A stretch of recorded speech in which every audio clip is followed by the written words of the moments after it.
சண்டைகளும் கொள்ள நோய்களும் நிலநடுக்கங்களும் இந்த கடைசி காலத்திலே வரும் என்று எழுதப்பட்டிருக்கிறது. இது கடைசி காலமா இருக்கிறது. சொல்லப்பட்ட பிரகாரம் 90% இந்த பூமியிலே இயேசு சொன்ன அடையாளங்கள் நடந்து கொண்டிருக்கிறது. இந்த கடைசி காலத்தில் என்ன செய்ய வேண்டும்? 2000 வருஷத்துக்கு முன்பாக இயேசு சொன்னார். மத்தேயு 3ஆம் அதிகாரம் 2ஆம் வசனம், மனம் திரும்புங்கள், பரலோக ராஜ்யம் சமீபமா இருக்கிறது. சகோதரா, மனம் திரும்பு, உன் பாவத்தை விட்டு மாத்திரம்பு, உன் குடிப்பழக்கத்தை விட்டு மாத்திரம்பு, உன் விபச்சார வாழ்க்கையை விட்டு மாத்திரம்பு, உன் பொல்லாத வழியில விட்டு மாத்திரம்பு, உன் அக்கிரமத்தை விட்டு மாத்திரம்பு, உன் துருக்கிரியங்களை விட்டு மாத்திரம்பு. ஏசப்பா சொல்கிறார், இன்றைக்கே ரட்சிப்பை நான், இன்றைக்கே ரட்சிப்பை நான். நீ மனம் திரும்ப வேண்டும். உனக்குள்ள இருக்கிற பாவத்தை நீ விட்டுவிட வேண்டும். பைபிள போட்டிருக்கிறது.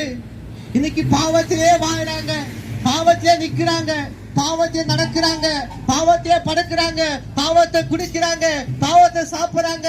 பாவமே வாழ்க்கையா இருக்கிறது. சகோதரா, இன்றைக்கு உன் வாழ்க்கை பாவமா இருக்கலாம், சாபமா இருக்கலாம். எப்ப என்னுடைய வாழ்க்கை மாறும், எப்ப என்னுடைய சூழ்நிலைகள் மாறும் எதிர்பார்த்து கொண்டிருக்கிறார். உலகத்தின் ரட்சகர் சொல்கிறார், இயேசுவை நோக்கி பார், உன் பாவத்தையும். எபிரேயர் 12ஆம் அதிகாரம் 1ஆம் வசனம் சொல்லப்படுகிறது, உன் பாரத்தையும் உன் பாவத்தையும் தள்ளிவிட்டு ஓடு. உன் பாவத்தை தள்ளிவிட்டு ஓடு. தள்ளிவிட்டு விசுவாசத்தை தொடக்கிறவரும் விசுவாசத்தை முடிக்கிறவரும் உலகத்தின் ரட்சகர் இயேசு கிறிஸ்துவை நோக்கி பார். அவரே பார், அவரே பார்.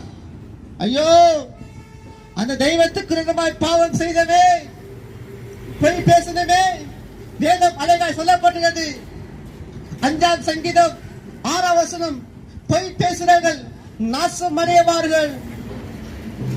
அப்போஸ்தலர் 5ஆம் அதிகாரம் 5ஆம் வசனம், பொய் பேசுறவர்களுக்கு மரண ஆக்கினி வரும். பொய் பேசுறவர்கள் 2ஆம் வெளிப்படுத்தின விசேஷ புத்தகம் 21ஆம் அதிகாரம் 8ஆம் வசனம், பொய் பேசுறவர்கள் 2ஆம் ஆக்கினிக்குள்ள திருக்கப்படுவார்கள்.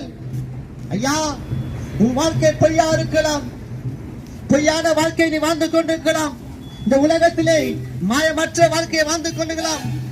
ஆத்துல ஒரு கால், சேத்துல ஒரு கால் நீ வாழ்ந்து கொண்டிருக்கலாம். ஒரு பக்தர் சொல்லுகிறார், மனுஷன் வேஷமாகவே திரிகிறான். வீட்டுல ஒரு வேஷம், வேலைக்கு வந்தா ஒரு வேஷம், யாருன்னா பேசினா அப்போ ஒரு வேஷம். உன் வேஷத்தை கலைத்து விட்டு இயேசுக்காக உண்மையாரு, இயேசுக்காக உண்மையாரு. இது கடைசி காலம். தன் பாவத்தை மறைக்கிறது வாழ்வதே மாட்டான். அதை அறிக்கை செய்து விட்டுவதோ ஏக்கத்தை பெற்றுக் கொள்வான். அன்பான சகோதரா, உனக்குள்ளே எப்படியாப்பட்ட பாவம் இருக்குமானால் அந்த பாவத்தை விட்டு நீ மனம் திரும்பு. இயேசுவை நேசிக்கிறார். உங்களுக்கு ஜெபம் தேவைப்பட்டா எங்க மத்தியில் ஜெபிக்கிறோம். நீங்கள் சபைக்கு போக வேண்டுமானால் அருகால் சபைக்கு போங்க. இயேசுவை நேசிக்கிறார். ஆமென்.